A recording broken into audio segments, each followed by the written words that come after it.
اعوذ باللہ من الشیطان الرجیم بسم اللہ الرحمن الرحیم وبہ نستعین انہ خیر ناصر و معین والصلاۃ والسلام علی رسولہ الکریم واہل بیتہ الطیبین الطاہرین المعصومین ولعنۃ الدائمۃ علی اعدائہم من یوم العداوۃ الی یوم الدین اما بعد فقد قال اللہ تبارک و تعالی فی کتابہ الحکیم بسم اللہ الرحمن الرحیم شہر رمضان الذی انزل فیہ القرآن۔ ماہ مبارک کی بہت زیادہ عظمتیں، اور من جملہ ان عظمتوں میں سے ایک یہ ہے کہ اللہ رب العزت نے پیغمبر گرامی پہ نازل شدہ معجزہ خالدہ کو اسی ماہ مبارک میں نازل فرمایا۔ آج کی رات شب قدر کی رات ہے اور نزول قرآن کی رات ہے، لہذا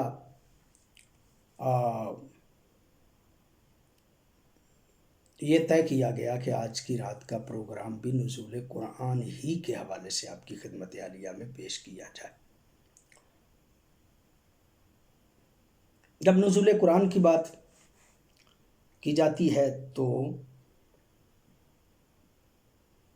یہ بات بھی آپ کی خدمت عالیہ میں عرض کرنا ضروری تصور کیا جاتا ہے کہ قرآن حکیم وحی کے طریقے سے پیغمبر گرامی صلی اللہ علیہ وآلہ وسلم پہ نازل ہوا ہے، اور جب وحی کی بات ہے تو ظاہر ہے کہ پھر ہم مختصراً وحی کے حوالے سے بھی عرض کریں کہ وحی کسے کہا جاتا ہے۔ وحی بنیادی طور پہ ایک ایسا طریقہ ہے اعلام فی الخفا، یعنی مخفی انداز میں جو اطلاع دی جائے اسے وحی کہا جاتا ہے۔ اللہ رب العزت نے اپنے اوصیاء، اپنے انبیاء جو ہیں ان کی طرف جو پیغامات بھیجے ہیں وہ اسی وحی کے طریقے سے بھیجے ہیں۔ یہ وحی پیغمبر گرامی صلی اللہ علیہ وآلہ وسلم کے ساتھ مخصوص نہیں، بلکہ باقی انبیاء جو ہیں ان کی طرف بھی اللہ رب العزت وحی کرتا رہا ہے، جیسا کہ قرآن حکیم میں بڑا واضح لفظوں میں فرمایا اِنَّا أَوْحَيْنَا إِلَيْكَ كَمَا أَوْحَيْنَا إِلَىٰ نُوحٍ وَالنَّبِيِّينَ مِن بَعْدِهِ، ہم نے اس وحی کو آپ کی طرف اسی طرح کیا ہے کہ جس طرح ہم نے نوح اور ان کے بعد آنے والے نبیوں کی طرف بھی وحی کی تھی۔ وَأَوْحَيْنَا إِلَىٰ إِبْرَاهِيمَ وَإِسْمَاعِيلَ وَإِسْحَاقَ وَيَعْقُوبَ وَالْأَسْبَاطِ وَعِيسَىٰ وَأَيُّوبَ وَيُونُسَ وَهَارُونَ وَسُلَيْمَانَ۔ انبیاء کا ذکر کر کے خالق حقیقی نے کہا کہ اے مصطفیٰ، جیسے ہم باقی انبیاء کی طرف وحی کرتے رہے ہیں، آپ کی طرف بھی ہم نے وحی کو کیا ہے۔ تو ایک بات تو سمجھنے سے تعلق رکھتی ہے کہ یہ وحی جو ہوتی ہے یہ پیغمبر گرامی پہ اسی طرح سے ہوئی ہے جس طرح سے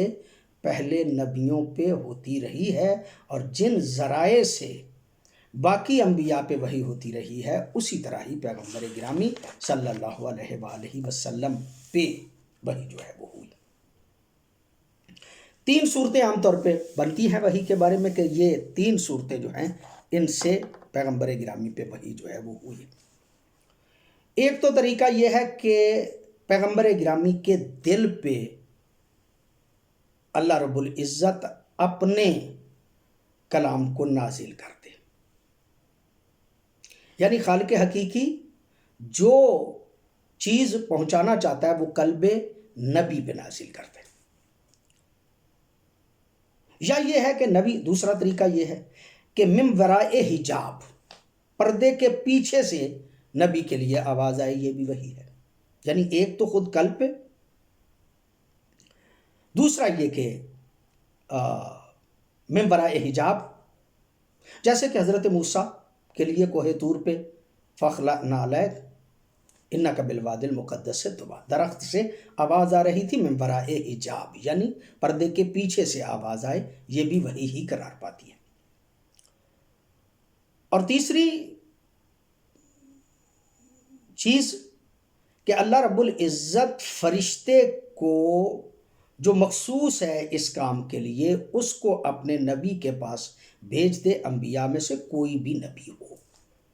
وہ فرشتہ کسی انسان کی صورت میں آئے یا ملک کی صورت میں آئے، بہرحال فرشتے کے ذریعے سے جو پیغام پہنچائے جاتے ہیں ان کو بھی وحی کہا جاتا ہے، جو پیغام اللہ اپنے بندوں پر یعنی خاص طور پہ انبیاء جو ہیں علیہم الصلاۃ والسلام، ان پہ جو پیغام نازل کرتا ہے۔ اور قرآن حکیم نے اس بارے میں فرمایا وما کان لبشر ان یکلمہ اللہ الا وحیا او من وراء حجاب او یرسل رسولا فیوحی باذن ما یشاء، یعنی 3 طریقوں سے وحی ہے، ایک یہ کہ خود نبی کے دل پہ نازل کر دے، یا من ورائے حجاب ہو، یا کسی رسول کے ذریعے سے، کسی پیغامبر کے ذریعے سے جن کے ذمے ہے پیغام پہنچانا، بس انہی کے ذریعے سے اپنے کلام کو اللہ اپنے نبی کے اوپر بھیج دیتا ہے۔ بعض اوقات یوں بھی ہوتا تھا کہ بغیر کسی واسطے کے، بعض روایات میں سے آتا ہے کہ بغیر کسی واسطے کے پیغمبر گرامی صلی اللہ علیہ وآلہ وسلم پہ وحی نازل ہوتی تھی، اور جب وہ وحی نازل ہوتی تھی تو پیغمبر گرامی کی کیفیت جو ہے وہ تبدیل ہو جایا کرتی تھی، بوجھل ہو جایا کرتی تھی۔ اور اس کے بارے میں امام جعفر صادق علیہ السلام سے جب یہ پوچھا گیا کہ مولا کہ کیا جبریل کے آنے کی وجہ سے پیغمبر گرامی کی یہ کیفیت جو ہے وہ ہو جایا کرتی تھی؟ کہا نہیں، بغیر کسی واسطے کے جب اللہ ہم کلام ہوتا تھا اپنے نبی کے ساتھ تو اس کی وجہ سے پیغمبر گرامی کی یہ کیفیت جو ہے وہ ہو جایا کرتی تھی۔ بہرحال قرآن حکیم نازل ہوا ہے وحی کے ذریعے سے۔ اب قرآن حکیم کا نزول جو ہے یعنی اس کا نازل ہونا جو ہے، اس کے بارے میں علماء فرماتے ہیں 2 طریقے، 2 طرح سے قرآن حکیم جو ہے وہ نازل ہوا ہے۔ ایک تو یہ ہے کہ قلب مصطفیٰ پہ اجمالی طور پہ قرآن حکیم کو دفعتاً واحدہ، ایک ہی مرتبہ پورے قرآن حکیم کو قلب مصطفیٰ پہ نازل کر دیا گیا، جیسا کہ بسم اللہ الرحمن الرحیم انا انزلناہ فی لیلۃ القدر، اے مصطفیٰ ہم نے اس قرآن کو انا انزلناہ فی لیلۃ القدر، ہم نے اس کو یعنی پورے کے پورے قرآن کو نازل کر دیا لیلۃ القدر۔ ایک جو ہے وہ دفعتاً واحدہ ہے، ایک ہی مرتبہ ہے، اور ایک نزول یعنی تنزیل کا مطلب یہ کہ تدریجاً قرآن حکیم جو ہے وہ نازل ہوا ہے، جو پیغمبر گرامی صلی اللہ علیہ وآلہ وسلم پہ 23 سالہ زندگی میں مختلف مواقع پہ نازل ہوتا رہا، یہ جو ہے اس کی تنزیل ہے۔ یعنی ایک مرتبہ قرآن حکیم پورے کا پورا نازل کر دیا گیا، اور پھر جو ہے وہ آہستہ آہستہ دوبارہ اس کو نازل کیا گیا۔ اب اس پہ بھی علماء فرماتے ہیں کہ یہ جو قلب مصطفیٰ پہ پورے کا پورا قرآن نازل کیا گیا تو یہ قرآن اجمالی تھا، مفاہیم قرآن پہ مشتمل تھا، اس میں الفاظ اور آیات کی تفصیل نہیں تھی، اور یہ نازل اس لیے کیا گیا کہ قلب مصطفیٰ کو قرآن کے نازل ہونے سے پہلے مضبوط کیا جائے، تنویر اس میں پیدا کی جائے، اس میں نور جو ہے اس میں اور زیادہ اضافہ جو ہے وہ کیا جائے۔ وہ خاص طور پہ پیغمبر گرامی ہی کے لیے تھا کہ جو دفعتاً واحدہ نازل کیا گیا۔ اور دوسرا طریقہ جو تدریجاً قرآن حکیم نازل کیا گیا، اس کا ہدف اور مقصد یہ تھا کہ امت کی ہدایت کی جائے، واقعات و حوادث جو پیش آتے ہیں ان کے مطابق قرآن حکیم کی اتنی آیات اور اتنا حصہ جو ہے وہ تدریجاً درجہ بدرجہ نازل کیا گیا تاکہ امت کی ہدایت جس طرح مقصود تھی وہ ہدایت جو ہے وہ ساتھ ساتھ ہوتی رہے۔ قرآن حکیم کی آیات اس حوالے سے ہم جو ہے وہ ہمارے سامنے ہیں کہ قرآن حکیم ایک ہی مرتبہ پیغمبر گرامی صلی اللہ علیہ وآلہ وسلم پہ جو ہے وہ نازل ہوا، اس کے لیے قرآن حکیم کی یہ آیت شہر رمضان الذی انزل فیہ القرآن ھدی للناس وبینات من الھدی والفرقان، یہ شہر رمضان ہے کہ جس میں قرآن نازل کیا گیا۔ بعض لوگوں کی رائے یہ ہے کہ بعض قرآن کو نازل کیا گیا، لیکن یہاں پہ قرآن کا اطلاق یہ بیان کر رہا ہے، اور علماء کی رائے بھی یہ ہے کہ لیلۃ القدر میں پورا قرآن قلب مصطفیٰ پہ نازل ہو گیا تھا۔ انا انزلناہ فی لیلۃ القدر، ہم نے اس قرآن کو یعنی پورے کے پورے قرآن کو نازل کر دیا لیلۃ القدر میں۔ انا انزلناہ، ہم نے اس قرآن حکیم کو نازل کیا فی لیلۃ مبارکہ، لیلۃ مبارکہ میں، مبارک رات میں اس کو نازل کیا گیا۔ گویا قرآن حکیم کا دفعتاً واحدہ نازل ہونے پہ بھی قرآن حکیم کی آیات جو ہیں وہ موجود ہیں، اور پھر درجہ بدرجہ آنے پہ بھی قرآن حکیم کی آیات جو ہیں وہ موجود ہیں۔ ارشاد ہوتا ہے کتاب احکمت آیاتہ ثم فصلت، یہ قرآن حکیم وہ ہے کہ جس کی آیات کو پہلے محکم انداز میں بیان کیا گیا، ثم فصلت، پھر اس کی تفصیل جو ہے وہ بیان کی گئی، یعنی ایک مرتبہ قلب مصطفیٰ پہ کلی قرآن دفعتاً واحدہ نازل کر دیا گیا، پھر جوں جوں اس کی ضرورت محسوس ہوتی رہی ان آیات کی تفسیر جو ہے،